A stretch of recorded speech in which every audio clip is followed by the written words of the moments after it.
Hier soir, alors qu'on pensait s'endormir tranquillou bilou pour faire de jolis rêves, les chaînes info ont basculé en mode breaking news. Je déchire mes notes. Voilà, je déchire mes notes. Nous venons d'apprendre, il y a quelques minutes, que le Premier ministre de la France, Jean Castex, venait d'être testé positif au Covid.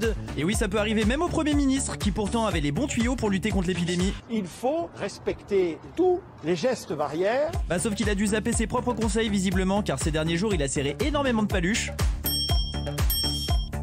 Et on va pas se mentir, ça a foutu un petit peu le bazar au sein du gouvernement tout ça. Gérald Darmanin, Éric Dupond-Moretti, Roselyne Bachelot ou encore Florence Parly. Au total, ils sont 10 ministres ou secrétaires d'État à être cas contact. Du coup, forcément, les journalistes qui recevaient les politiques, ils étaient un petit peu en rassera quand même. Jean Castex positif, vous avez éternué là, vous n'êtes pas positif, vous n'êtes pas cas contact. Et comme si ça ne suffisait pas, après la politique, c'est le monde du sport qui est en panique totale à cause de la présence de Jean Castex ce week-end au Stade de France. Et il s'est même rendu dans les vestiaires après le match pour fêter la 3e mi-temps aux côtés de Jean Dujardin, qui va sûrement devoir y aller de son petit test antigénique, le Jeannot. C'est un bordel. Eh oui, Jean Castex positif au Covid. Comprenez-vous ceux qui le critiquent sur son manque de précaution, Jeannot? Alors, non. Je trouve ça insupportable que 2 ans après le Covid, on en soit encore à reprocher aux gens de serrer des mains, de faire la bise, de pratiquer la délation, parce que c'est de la délation. Et voilà, donc soit en fait on arrête d'être fou et on laisse les gens vivre et se faire la bise, soit on dit que le Covid va tuer tout le monde et on enferme les gens comme il y a 2 ans. Mais arrêtez d'être des hypocrites, tout le monde est en boîte de nuit, tout le monde est au restaurant, tout le monde se fait la bise. Et là, parce qu'un mec a serré 3 mois... C'est Jean Castex, le Premier ministre. Benamou. Et alors Valérie Benamou. Donc... Naïm, nom de mon père.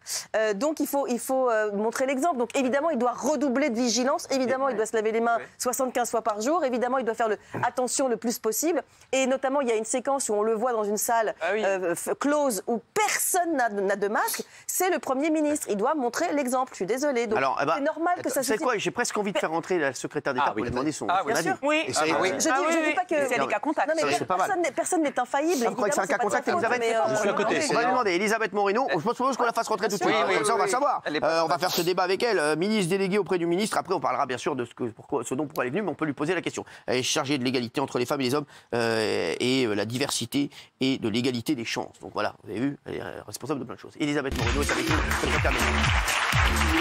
Merci d'être là, Elisabeth. Très heureux de vous voir. Ça fait très longtemps que je voulais vous rencontrer. Installez-vous. Ça fait très longtemps que je voulais rencontrer Elisabeth Moreno. Comme je vous le dis, ici, je dis souvent, on n'est pas à droite, on n'est pas à gauche, on s'en fout. Voilà. On voit des personnes et je la trouve, je lui dis, extrêmement talentueuse. Non, mais c'est vrai. Vous savez ce qu'on dit de vous? Non. Non, mais on dit que vous allez être, pour vous, peut-être une prochaine présidente ou présidentiable dans quelques années. Oh là là, ne me mettez pas la pression. Là, ce que j'apprécie dans ce que vous dites déjà, c'est que mes sujets ne sont ni de droite ni de gauche. Parce que quand on parle d'égalité entre les femmes et les hommes, quand on parle de diversité et de la pluralité de notre pays et quand on parle d'égalité des chances, ça concerne tous les Français. Et j'ai suffisamment à faire avec ces sujets-là, croyez-le bien. C'est ça. Alors, Elisabeth, est-ce que vous êtes cas contact? Vous avez vu Jean Castex dernièrement? Je ne suis pas cas contact. Ah, heureusement. Non, je vous aurais épargné ça, quand même. Je vous ai entendu un peu lorsque j'étais dans le couloir et vous avez tous un peu raison. Ce que je peux vous dire, c'est que moi, ça fait 14 mois que je travaille avec Jean Castex. Il est extrêmement impliqué dans cette question de crise sanitaire. Il travaille quasiment 24 heures sur 24, week-end compris. Et je trouve, bon, c'est un être humain. Il est cas contact aujourd'hui. Il a été contaminé par sa fille.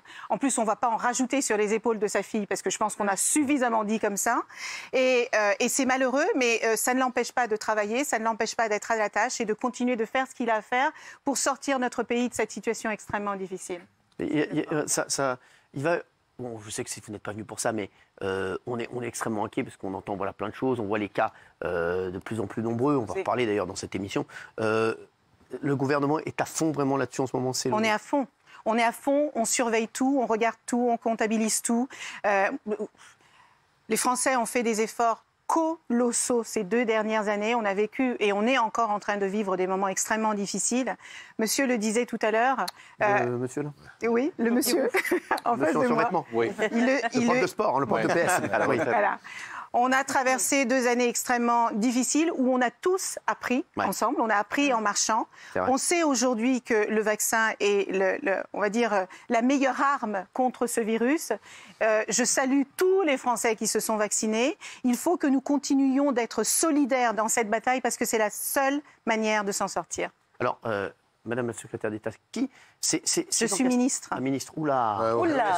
Ah, vous êtes ministre? Eh ben, je me suis suffisamment battue pour m'élever dans la société pour que vous... Voilà, je suis ministre. Alors, oui, voilà, j'avais mal lu. Vous êtes ministre et je vous le confirme aujourd'hui. C'est important. C'est important. Madame la ministre, vous avez été choisie par qui? Par Jean Castex ou par le chef de l'État? Les deux. Les deux. Jean Castex est le chef du gouvernement, le président de la République. Mais vous connaissiez Emmanuel Macron? Alors, c'est le président de la République qui m'a repéré lors... Exactement. Voilà, c'est lui qui m'a repéré lors d'une conférence sur les diasporas, justement, avec le président... C'est vrai qu'il a eu un coup de cœur pour vous, je vous le dis. Ah non, mais vraiment. Bon. Vraiment, il dit vraiment que vous êtes extrêmement talentueuse, c'est pas un secret. Hein, voilà, on dit que vous êtes, faites partie vraiment dans le gouvernement des ministres qui trouvent, qui l'aiment exposer parce qu'ils trouvent que vous exprimez extrêmement bien, que vous expliquez bien les choses et que les Français vous comprennent. C'est-à-dire que vous avez un langage vous n'êtes pas chiante, je vais vous dire la vérité. Non, c'est vrai. Franchement, il y en a d'autres.